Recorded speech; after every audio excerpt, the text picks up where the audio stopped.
स्वागत है आप सभी मेरे प्यारे विद्यार्थियों का Subhash study centre YouTube channel पर। जितने भी मेरे प्यारे विद्यार्थी 2024 बोर्ड परीक्षा की तैयारी करना स्टार्ट कर दिए हैं, आज के इस वीडियो में मैं आपके लिए लेकर के आ चुका हूं हिंदी काव्य खंड का जो पहला पाठ है, जिसका नाम है पद शीर्षक पाठ। और पद शीर्षक पाठ के रचनाकार हैं मेरे प्यारे बच्चों सूरदास जी। जी हाँ, सूरदास जी के द्वारा पद शीर्षक पाठ रचित है। और सूरदास जी का पद संख्या यहाँ पर 8वां, जो कि इस प्रकार से है।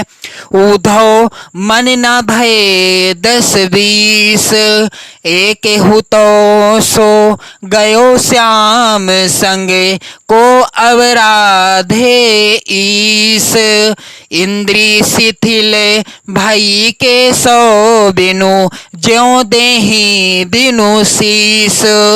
आशा लागी रहती तन श्वासा, जीवहि कोटि बरीस। तुम तो सखा श्याम सुंदर के, सकल जोग के ईस। सूर हमारे नंद नंदन बिनु, और नहीं जगदीश। ऊधो मन न भये 10-20।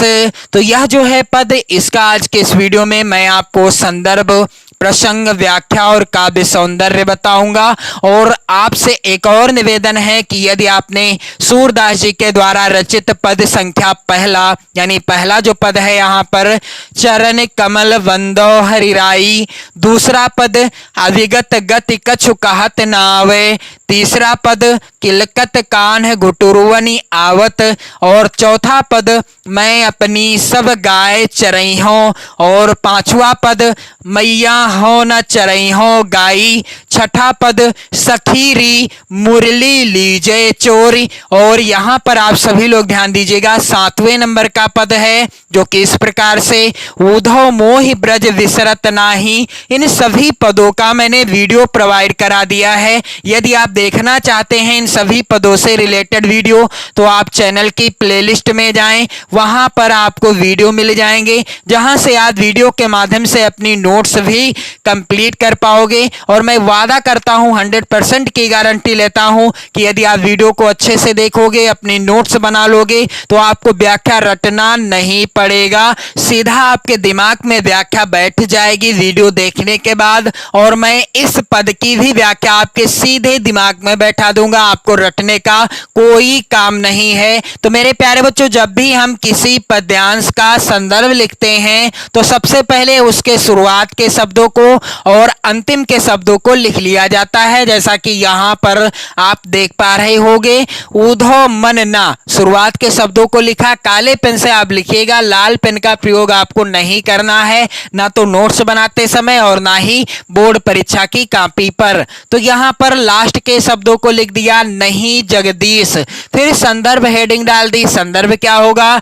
प्रस्तुत पद्यांश हमारी पाठ्य पुस्तक हिंदी के काव्य खंड में संकलित पद शीर्षक पाठ से उद्धृत है, जिसके रचयिता कौन है? सूरदास जी हैं। तो मेरे प्यारे बच्चों, संदर्भ के अंतर्गत आप देख पा रहे होंगे क्या क्या काले पेन से लिखा है मैंने। तो प्रस्तुत पद्यांश हमारी पाठ्य पुस्तक हिंदी मैंने काले पेन से और सिंगल इन्वर्टेड कामा में लिखा है। फिर काव्य खंड भी काले पेन से सिंगल इन्वर्टेड कामा में लिखा है। फिर पाठ का नाम काले पेन से, यानी पद शीर्षक पाठ से उद्धृत है, तो पाठ का नाम भी काले पेन से सिंगल इन्वर्टेड कामा में लिखा है। फिर पाठ के जो रचनाकार हैं, उनका नाम भी काले पेन से सिंगल इन्वर्टेड कामा के अंतर्गत ही लिखा है। तो मेरे प्यारे बच्चों, इस तरीके से आप संदर्भ लिख देना। अब बारी आती है प्रसंग की। तो प्रसंग क्या होगा?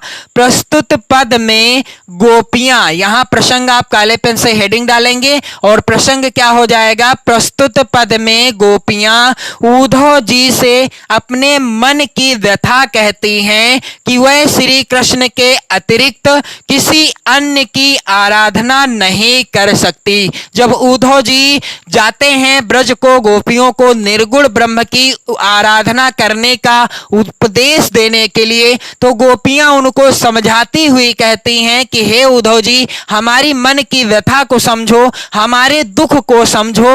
और कहती हैं कि जो आप निराकार ईश्वर की आराधना करने के लिए कह रहे हो, हम उस निराकार ईश्वर की आराधना नहीं कर सकती। क्यों नहीं कर सकती? उसी का यहाँ पर वर्णन बड़ा ही सजीव किया है सूरदास जी ने। तो चलिए यहाँ पर मैं आपको बता दूं, पहले सरल व्याख्या, और यदि आप वीडियो को कंप्लीट देखते हैं तो व्याख्या आपको रटना नहीं पड़ेगा। तो उद्धव मन न भये 10-20। गोपियां क्या कहती हैं उद्धव जी से कि हे उद्धव जी, हमारे पास 10-20 मन नहीं है। क्या कहती हैं गोपियां कि हमारे पास जो है 10-20 मन नहीं है। उद्धव मन न भये 10-20, एक हु तो सो गयो श्याम संग को अवराधे ईस। क्या कहती हैं गोपियां कि हमारे पास तो एक ही मन था और वह भी श्री कृष्ण के साथ चला गया। एक हु तो सो गयो श्याम संग,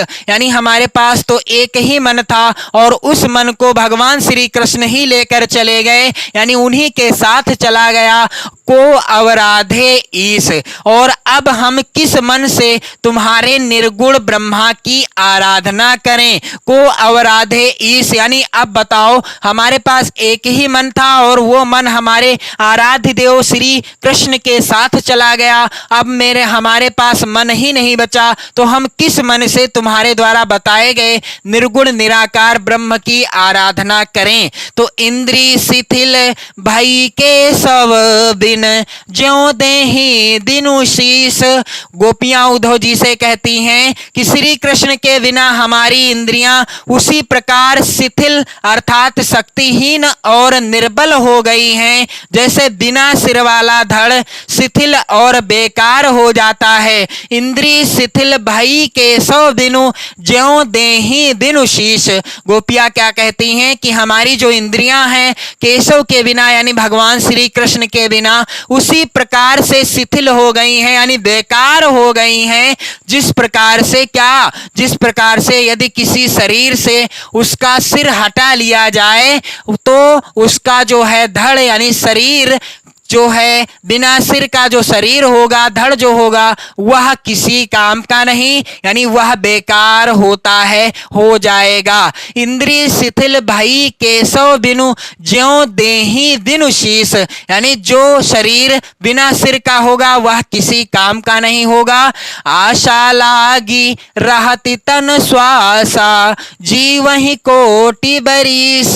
सूरदास जी कहते हैं कि गोपियां उद्धव जी से कह रही हैं क्या कि श्री कृष्ण के लौटने की आशा में ही हमारे शरीर में श्वास चल रही है। आशा लाग रहत तन श्वासा, यानी भगवान श्री कृष्ण लौट आएंगे ऐसा हमारे मन में जो है उम्मीद है, यानी हम आशा लगाए हुए बैठे हैं और इसीलिए हमारे मन में जो है यह आशा है कि एक न एक दिन भगवान श्री कृष्ण वापस आएंगे और इसलिए हमारे शरीर में श्वास भी चल रही है, इसी आशा से कि एक न एक दिन भगवान श्री कृष्ण वापस जरूर आएंगे। और जीवहि कोटि बरीस, क्या कहती हैं गोपियां उद्धव जी से, और इसी आशा में हम करोड़ों वर्षों तक जीवित रह सकती हैं, यानी एक न एक दिन भगवान श्री कृष्ण आएंगे जरूर और इसी आशा में हम क्या कर सकती हैं, करोड़ों वर्षों तक जीवित रह सकती हैं। जीवहि कोटि बरीस, तुम तो सखा श्याम सुंदर के सकल जोग के ईस। सूरदास जी कहते हैं कि गोपियां उद्धव जी से कहने लगी कि हे उद्धव, आप तो परम सुंदर श्री कृष्ण के मित्र हो, तुम तो सखा श्याम सुंदर के, अर्थात तुम भगवान श्याम सुंदर के परम मित्र हो और सकल जोग के ईश, और सभी प्रकार के योग यानी संयोग मिलन के स्वामी हो, अर्थात आप ही श्री कृष्ण से हमारा मिलन करा सकते हैं। सूर हमारे नंद नंदन बिनु और नहीं जगदीश। सूरदास जी कहते हैं कि गोपियों ने उद्धव जी को स्पष्ट रूप से बता दिया है कि हमारे नंद नंदन बिनु और नहीं जगदीश, यानी हमारे नंद नंदन यानी नंद बाबा के सुपुत्र भगवान श्री कृष्ण के अतिरिक्त कोई भी हमारा ईश्वर नहीं है। तो चलिए मैं आपको बता दूं कैसे आपको व्याख्या और काव्य सौंदर्य लिखना है। ऊधो मन न भय 10-20, इस तरीके से आप व्याख्या हेडिंग डाल देना काले पेन से। और क्या हो जाएगी व्याख्या? गोपियां कहती हैं कि हे उद्धव, हमारे पास 10-20 मन नहीं है। उद्धव मन न भय 10-20, एक हुतो सो गयो श्याम संग को अवराधे ईस। गोपियां कहती हैं कि हमारे पास तो एक ही मन था और वह भी श्री कृष्ण के साथ चला गया। एक हुतो सो गयो श्याम संग को अवराधे ईस। और अब हम किस मन से तुम्हारे निर्गुण ब्रह्मा की आराधना करें? एक हुतो सो गयो श्याम संग को अवराधे ईस। इंद्री शिथिल भई केशव बिनु ज्यों देहि दिनु शीस। क्या कहती हैं गोपियां कि श्री कृष्ण के बिना हमारी इंद्रियां उसी प्रकार शिथिल अर्थात शक्तिहीन और निर्बल हो गई हैं जैसे बिना सिर वाला धड़ शिथिल और बेकार हो जाता है। इंद्रिय शिथिल भई केशव बिनु ज्यों देहि बिनु शीस। आशा लागी रहत तन श्वासा जीवहि कोटि बरीस। गोपियां कहती हैं उद्धव जी से कि श्री कृष्ण के लौटने की आशा में ही हमारे शरीर में श्वास चल रही है। आशा लागी रहत तन श्वासा जीवहि कोटि बरीस, यानी हमारे शरीर में क्या हो रहा है? श्वास चल रही है और इसी आशा में हम करोड़ों वर्षों तक जीवित रह सकती हैं। तुम तो सखा श्याम सुंदर के सकल जोग के ईस। गोपियां उद्धव जी से कहती हैं कि हे उद्धव, आप तो परम सुंदर श्री कृष्ण के मित्र हो और सभी प्रकार के योग यानी संयोग मिलन के स्वामी हो, अर्थात आप ही श्री कृष्ण से हमारा मिलन करा सकते हैं। तुम तो सखा श्याम सुंदर के सकल जोग के ईश और सूर्य हमारे नंद नंदन बिनु और नहीं जगदीश। सूरदास जी कहते हैं कि गोपियों ने उद्धव को, सूरदास जी क्या कहते हैं कि गोपियों ने उद्धव को स्पष्ट रूप से बता दिया है कि नंद जी के पुत्र श्री कृष्ण के अतिरिक्त हमारा कोई और ईश्वर नहीं है, अर्थात श्री कृष्ण ही हमारे एकमात्र क्या हैं? आराध्य हैं। सूर्य हमारो नंद नंदन बिनु और नहीं जगदीश। और मेरे प्यारे बच्चों, काव्य सौंदर्य क्या हो जाएगा? तो इस तरीके से काव्य सौंदर्य काले पेन से आप हेडिंग डाल देंगे। और पहला बिंदु है गोपियों की विरह पीड़ा का वर्णन है।